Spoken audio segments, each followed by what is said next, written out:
বাড়ি মোবাইলটা ছিল, বেশে এইটুক কিনিলাম।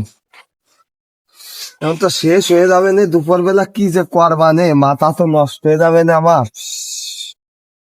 কোনো জায়গাতে কোনো কিছু চুরি না করলে হবে না, ম্যানেজ করতেই হবে না। তাই ছাড়া কোনো লাইন দেখতেছি না, বাড়িও কিছু নেই যে চুরি আর মানসিক তাই করবা নে।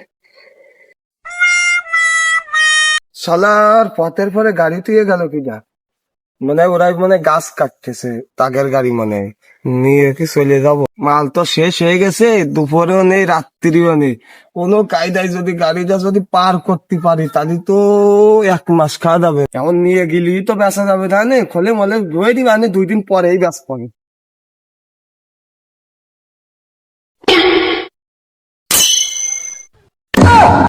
বাড়ি কেউ আসো নাই? বাড়ি কেউ নেই? বলাচ্ছি তো কেউ নেই, তো মোবাইলই রাখে। সে মোবাইল নিয়ে তো পুলিশি মুলিশি ধরার লাইন আছে, মোবাইল নেওয়া যাবে না।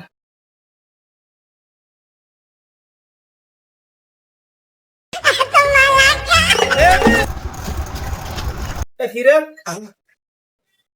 আমার সারা সাইকেল তোর কাছে কা ও কাকা একটু চালাই দেখতে দাও। সারা দেখতেলি তুই সেটা এখন না ওই ওই ওই ওই গ্রামের।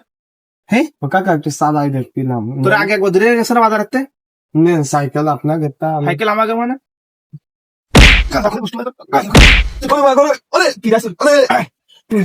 আগে একদিন আমার গাছ কাটতে আমি মোটরসাইকেল নিয়ে গেছে তাহলে তোকের মতো লোকের নেই তাই না। শোনো আমি কি করে একটু গ্রাম প্রধানের কাছে যাবো। কাকা নতুন সাইকেল, নতুন সাইকেল তো চল আগে একদিন আমার বাড়ির পাশে গাছ কাটতে ওকের গাড়ি ছুটিয়ে আছে, তোকের মতো এই ধরনের লোক নাহলে পারে খেতে গ্রামের বদনাম এগুলো। এত বড় সুন্দর আদর্শ একটা গ্রাম, যে গ্রাম নামাজি লোক কোরআন তেলাওয়াত করে, এই গ্রামে এরকম ঘটনা ঘটলি? আমার বুঝি পানি দিতে হবে তো। চাচা ও বাড়ি আছেন তো? হ্যাঁ আছে। ঠিক আছে, কত ঘটনা ঘটাইছে আমার বাড়িতে। ঠিক আছে, আমার ছেলের সাইকেল বাড়ি কেউ নেই, সব আত্মীয় বাড়ি গেছে। আমি এই আইসি বাগান বাড়ি একটু ঘুরতে, আমার সাইকেল নিয়ে সরিয়ে নিয়েছে আমার ছেলের সাইকেল নিয়ে। এটা তো চেনো, এরা এক পার্টি আছে, এরা এই ধরনের কি আর কব, আমার কত লজ্জা লাগে। এই পার্টি এখন সেই পার্টির লোক, আমাদের একটা বিচার থাকলে আমি দিচ্ছি কয়েকটা। সে তো আমি জানি, মানে কি যে করি। বিষয়টা আছে কি, এগের পালে এক গাদি লোকজন রয়েছে, রাত ফলই নির্বাচন। আমার তো ভোটের দরকার, সামনে চেয়ারম্যান দাঁড়াবো, আমার ভোটের দরকার। এরে তো এইভাবে বিচার করলে হবে না। ওরে দেখি কিভাবে যা। এমনই শোন কাকা, আমার কথা আছে যে গ্রামের প্রধান তোমরা ঠিক হয়ে যাবে, এগুলো সব কিন্তু ঠিক হয়ে যায়। কিন্তু কি শোনো, গ্রামে 2-4 জন লোক আছে ময় মুরব্বী, তাকে আমি দেখতেছি। আর এই বদমাইশ চল যা, এর বিচার আমি দেখতেছি। আর গ্রামের আর 5 জন ময় মুরব্বী আছে, তাকে ধে তুমি যাও, আমি দেখতেছি। কিন্তু এগুলো দেখতে গ্রামের তো এখন গ্রামের বদনাম, কিন্তু আদর্শ একটা গ্রাম। আমি দেখতেছি, যাও যাও যাও। এই ওঠ, এই সামলাই ওঠ ওঠ।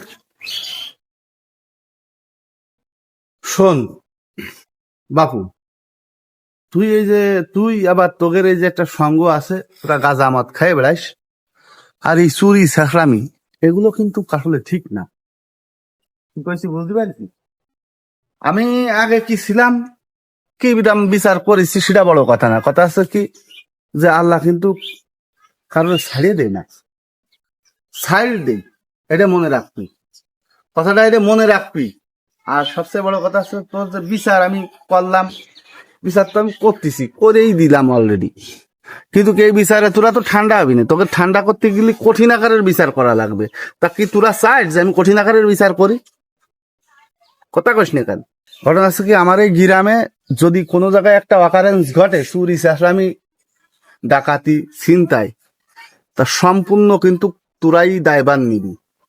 তোদের যে একটা টিম আছে সেটা তো আমি জানি, আমি তো গ্রাম প্রধান, আমি তো জানি। তোদেরই কিন্তু কৈফিয়ত দেওয়া লাগবে, তোদের কিন্তু হিসাব দেওয়া লাগবে, এটা মনে রাখিস। আজকে কমের পদ দিয়ে আমি ছাড়লাম, ঠিক আছে, কিন্তু মনে রাখিস।